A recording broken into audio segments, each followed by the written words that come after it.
The Jaguar XJ-S was a luxury Grand Tourer produced by the British manufacturer Jaguar from 1975 to 1996. The XJ-S replaced the E-Type in September 1975, and was based on the XJ Saloon. It had been developed as the XKF, though it was very different in character from its predecessor. Although it never had quite the same sporting image, the XJ-S was a competent Grand Tourer, and more aerodynamic than the E-Type. The last XJ-S was produced on April 4, 1996, by then 115,413 had been produced during a 21-year production life. The model was replaced by the XK8. 1975, the first XJ-S appeared in 1975 as a 1976 model. The development of the car had begun in the late 1960s as Project XJ-27, with an initial shape set by Malcolm Sayer, but after his death in 1970 it was completed by the in-house Jaguar design team, headed by Doug Thorpe. Power came from the Jaguar V12 petrol engine with a choice of a manual or automatic transmission, but the manual was soon dropped as they were left over from V12 E-Type production. V12 automobiles were unusual at the time, with notable others coming from Italian luxury sports car makers Lamborghini and Ferrari. The specifications of the XJ-S compared well with both Italian cars. It was able to accelerate to 60 mph in 7.6 seconds and had a top speed of 143 mph. The first series of XJ-S cars had a Borg-Warner Model 12 transmission with a cast-iron case and a bolt-on bell housing. In 1977 GM Turbo-Hydromatic 400 transmissions were fitted. The TH400 transmission was an all-aluminium alloy case with an integrated non-detachable bell housing. When leaving the factory, the XJ-S originally fitted Dunlop SP Super E205/70 VR tires on 15/6K alloy wheels, though British police forces would upgrade from this factory standard and fit a higher-performing 205/70 VR15 Michelin XWX to the Jaguars in their fleet. Jaguar's timing was not good. The car was launched in the wake of a fuel crisis, and the market for a 5.3-litre V12 Grand Tourer was very small. The styling was also the subject of criticism, including the buttresses behind the windows. German authorities feared these would restrict rearward vision, and refused to give the model type approval. It was for a time necessary instead for German XJS buyers to obtain type approval for each individual car when registering it. Such fears were ill-founded, since in reality the rear visibility was very reasonable, with only the frontmost top edges of the buttresses being visible, when looking rearward. Jaguar did seize promotional opportunities with the television series The New Avengers and Return of the Saint. The New Avengers featured Mike Gambit, who drove an XJS. Return of the Saint saw Simon Templar driving an early XJS with the number plate Street 1. Miniature versions were made by Corgi and proved popular. A decade and a half before, Jaguar had turned down the producers of the earlier Saint series when approached about the E-Type. The producers had instead used a Volvo P1800. Responding to criticisms that the XJS was not a worthy E-Type successor, Pininfarina revealed a sporty show car in 1978 based on XJS mechanicals and called Jaguar's Spider. The car never went into production. 1980s, from July 1980, the XJS became the XJS HE. Received the new high-efficiency engine for much better economy, which included the Fireball combustion chamber designed by Swiss engineer Michael May. As a byproduct, power was increased to 220 kW or 196 kW in North America. At the same time, the XJS HE received changes to its exterior and interior. In 1982, the new V12 XJS HE won first and second at the RAC Tourist Trophy race at Silverstone. 6-cylinder version and a convertible. In 1983, a new 3.6-litre engine copyright butted, the Jaguar AJ6 straight-six engine, as well as a new cabriolet version, the XJ-S. In the XJ-S, the Cooper copyright S rather small rear seats were eliminated, making it only a two-seat car. The XJ-S was not a full convertible but had a non-removable center targa type structure and fixed cant rails above the doors. The rear quarter windows remained as well. The six-cylinder cars can be identified by a slightly raised power bulge the longitudinal center section of the bonnet. Between 1983 and 1987 the six-cylinder engined cars were only available with a 5-speed manual transmission, with a 4-speed automatic offered from 1987 onwards. The earlier, manual models were not imported by Jaguar into the United States, which had to wait until the facelift manual 4-liter XJ-S Coupe copyright and convertible were available. A V12 XJ-SC emerged in 1985. Full convertible. The two-seat XJ-SC Targa type model, never a great success in the marketplace, was replaced with a two-seat full convertible in 1988 which proved to be a great hit. Coach Builders Limited, 1983 1988, Coach Builders Limited converted XJ-S from coupe. It has 4 seats compared to factory convertible. Number produced is unknown. Hess and Eisenhart convertible. From 1986 a full convertible version was available through some dealers, modified by Hess and Eisenhart in the USA. The Hess and Eisenhart coach building firm was located in Ohio, USA, and built about 893 of these cars under contract from Jaguar before the official Jaguar-built XJ-S full convertible appeared in 1988. The Hess and Eisenhart convertible differed from the later Jaguar convertible XJ-S as its unpadded top folded down deeper into the body structure of the car, resulting in a cleaner rear profile when the roof was lowered. To accommodate this design element, the Hess and Eisenhart convertibles have 2 separate fuel tanks, positioned to allow for the roof to fully retract. The process of converting the stock Jaguar XJ-S Coupe copyright into the H&E convertible included the post-production removal of the roof, cutting the body in several sections, the addition of steel reinforcements behind the driver's seat, and 20 lb weights placed just behind the headlights to eliminate harmonic resonance caused by the significant modifications to the car. H&E XJ-S convertibles are easily identified by the lower folding top, as well as 2 small badges located just behind the front wheels. The later Jaguar full convertible had a heavier padded top that did not fold into a smaller bundle when in the lowered position, but retained nearly all of the original components of the Coupe copyright. The number of H&E Jaguar XJ-S produced is unknown, partly because a fire at the Hess and Eisenhart factory destroyed most of the records pertaining to the Jaguar XJ-S conversions. XJRS. From 1988, a special XJRS version of the V12 5.3-liter car was produced by Jaguar Sport, a separate company owned 50-50 by Jaguar and TWR. This car had a distinctive body kit, special alloy wheels and suspension and handling improvements. The first 100 of these cars were termed Celebration Le Mans to commemorate Jaguar's 1988 win at Le Mans. Between 1988 and 1989 a total of 350 XJRS cars were produced with a 5.3-liter engine. After September 1989 the change was made to a special 6.0-liter engine with a Zeitgeist engine management system, later 245 kW. This was different from the standard 6.0-liter engine used in the late XJ-S models. The XJRS stayed in the line until 1993. A total of 1,130 cars were built. Daimler. Jaguar considered a luxury Daimler version tentatively called Daimler S, without the buttresses. One prototype was made in 1986, but the vehicle was not put into production. Paul Banham did produce some custom notchback Coupe copyright S without the buttresses, larger rear side windows, and a narrow C-pillar. In the mid-90s, Banham also made a reworked version called the XJ-SS based on the XJ-S. 1990–1996, the car was re-engineered in June 1990 and renamed XJ-S. The rear side windows appeared enlarged, and the buttresses stayed, as designer Jeff Lawson argued that they were part of the car's character. The car received a new 4.0-liter version of the AJ6.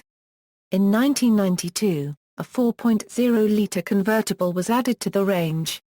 The V12's capacity was enlarged to 6.0 liters in May 1992. At the same time the car benefited from a revision to the rear brakes. They were now fitted with outboard rear disc brakes, instead of the more complicated inboard items on previous models. With the introduction of the 6.0-litre V12, the transmission was also updated to a Gram 4L80E with a fourth-gear overdrive, whilst the automatic 4.0-litre models continued with the electronic ZF4HP24E transmission. A 2+2 convertible was also introduced, as was a customized Insignia line. At the same time the car received more aerodynamic front and rear bumpers. In April 1994, substantial revisions were made to the 4.0-litre AJ6 engine, which became the 4.0-litre AJ16 with coil-on-plug ignition. In 1995, the final specification changes were made and the car was referred to as the Celebration model to celebrate the 60th year of the Jaguar company. Celebration cars feature diamond-turned wheels, Jaguar embossed seats and a wooden steering wheel. The XJ-S was discontinued in 1996, after 21 years in production. It was replaced by the XK8. Motorsport. For 1977, the Group 44 racing team had a very successful season in Trans Am with a race car based on the actual production XJ-S chassis and running gear. The team won the Series 1977 Drivers' Championship Cup for Bob Tullius but missed winning the manufacturer's title by 2 points. In 1978, a purpose-built tube-frame silhouette-style XJ-S race car was constructed which greatly reduced the weight compared to the full production chassis car campaigned in 1977. This silhouette car had only the production car's roof panel as the sole piece of factory XJ-S sheet metal on the car. Group 44 succeeded in again capturing the Drivers' Championship for Bob Tullius and also captured the manufacturer's title as well, by entering Brian Feuerstein now driving the 1977 car at some venues to gain additional manufacturer's points for Jaguar. The silhouette car survived and has surfaced recently in the SVRA Historic Sports Race Series. The 1977 factory chassis race car is believed to still be in the hands of Group 44's Bob Tullius. In April 1979 a Jaguar XJ-S driven by Dave Hines and Dave Yarborough was entered into Cannonball Baker Sea to Shining Sea Memorial Trophy Dash, widely known simply as the Cannonball Run.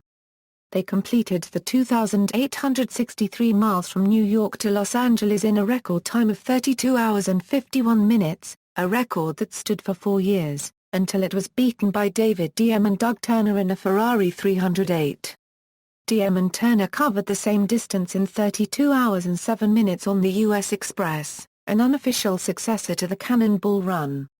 In 1982 Tom Walkinshaw's TWR had entered a team of the V12 XJ-S into the European Touring Car Championship, the cars built to the FIA's Group A touring car rules.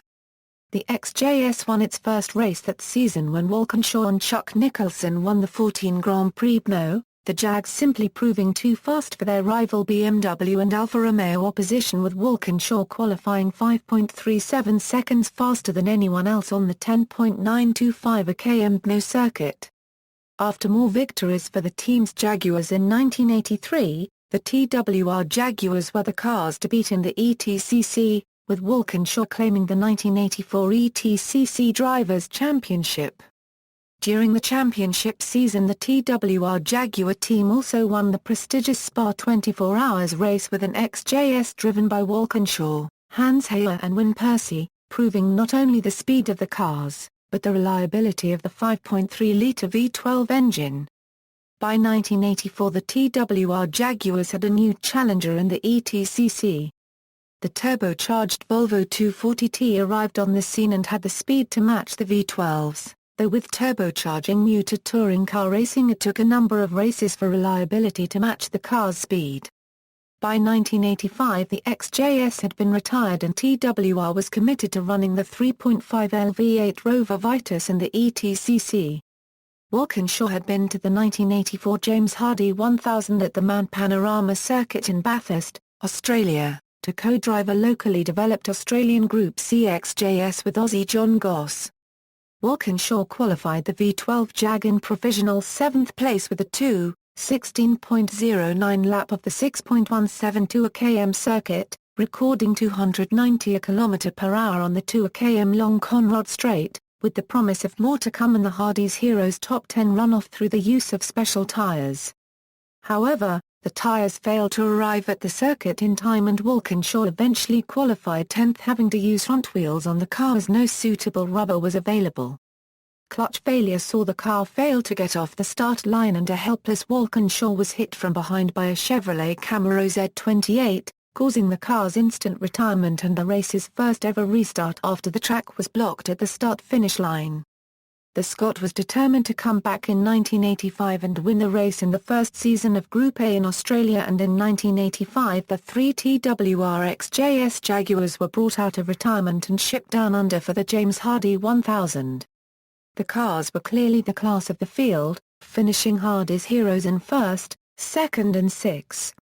This time the Big Cats got off the start line and Walkinshaw and Percy dominated most of the race, only losing the lead to the Goss Hahn car during pit stops. The drivers of the number 10 car, who had to battle a broken seat which was held loosely in place by straps and cable ties for well over 100 laps, sat in second most of the way until a split oil line late in the race cost the Walkinshaw-Percy car 3 laps and any chance of victory. 1974 Bathurst 1000 winner Goss won his second great race, while Hahn, who had won the Group A category in the 1984 race driving a TWR Rover, maintained his 100% record with his only Bathurst 1000 win. After having the oil line replaced, Walkinshaw resumed in fourth place but easily caught and passed the JPS Team BMW 635 XC of 1985 Australian Touring Car champion Jim Richards in the last laps to make it a Jaguar 1-3, with Walkinshaw following Goss across the finish line in a formation finish. The TWR XJ-S Jaguars were next seen late in 1986 at the Fuji 500 in Japan in what was meant to be its Group A swan song as it ran out of FIA homologation at the end of the year. Against old foes in the BMW 635 XC and Volvo 240T, as well as newer Group A cars such as the Australian Holden VK Commodore SS Group A V8 and the turbocharged Nissan Skyliner S-Drive 30, Walkinshaw qualified the XJ-S on pole, proving how competitive the car could still be in touring car racing. The race saw the Walkinshaw-Percy car lead the race until retiring on lap 6 with no oil pressure, while the Hahn-Denny Hume-Walkinshaw car only lasted until half distance before retiring with a broken differential. Despite not being eligible for Group A racing in 1987, TWR ran their 2 Jaguars in the 1987 Nissan Mogul 500 in Wellington, New Zealand under special invitation from the race promoters. Neither car finished, with Walkinshaw-Percy suffering diff failure and the Hahn-Hume car cutting a tyre, resulting in a race-ending crash after fighting their way into the lead. The cars then raced at Pukekohe, with Percy Hahn giving the Big Cat a second-place finish in its final race behind the VK Commodore of Australian drivers Larry Perkins and David Parsons. Aussie privateer Gary Wilmington ran an XJ-S in the 1985 and 1986 Australian Touring Car Championships, and also the late-season endurance races. While he reportedly had obtained more power from the V12 than TWR, Wilmington didn't have TWR's resources to develop either the car or engine reliability, and results were not forthcoming, though on occasions where the track had a long enough straight, the Wilmington Jag was usually the fastest car in a straight line. John Goss also ran his own privately entered XJ-S in the 1986 James Hardy 1000 after Jaguar Rover Australia pulled its backing of the proposed TWR return to Bathurst due to a severe downturn in the Australian car market forced him to defend his crown alone, though he did receive some technical assistance from TWR. Electrical problems in the race. Goss finished 24th with veteran Australian driver Bob Muir. Today the XJ-S continues to be extensively campaigned in club-level motorsport both in the United Kingdom and overseas. Best known of the race series is probably the Jaguar Enthusiasts Club XJ-S Championship, currently in association with Toyo Tyres. Their championship has now been running for over a decade, offering an affordable entry into club motorsport in the UK, and continuing to attract large grids of this unlikely racing car. Cars compete in various states of modification, from barely modified road cars through to full race specification cars built in homage to the great TWR specials. References, Notes. Bibliography. External links, photos and a short article about the Daimler XJ-S prototype, Jaguar at DMOZ, Jaguar Clubs of North America, Jaguar Performance, UK, Jaguar Performance and Cooling, USA.